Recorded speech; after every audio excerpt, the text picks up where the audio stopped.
Hi guys, today I'm gonna show you how to clear tabs on Huawei Mate 20 Pro. Firstly, you will need to open up your browser. In my case, it's going to be Google Chrome, and tap on this rectangle here, on this square.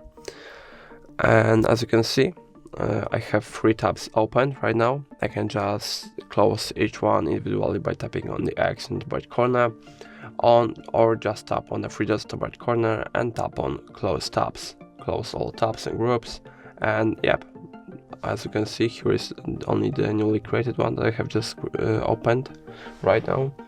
And that's going to be all. If I helped you, please leave a like and subscribe, and if you have any more questions, let us know in the comments.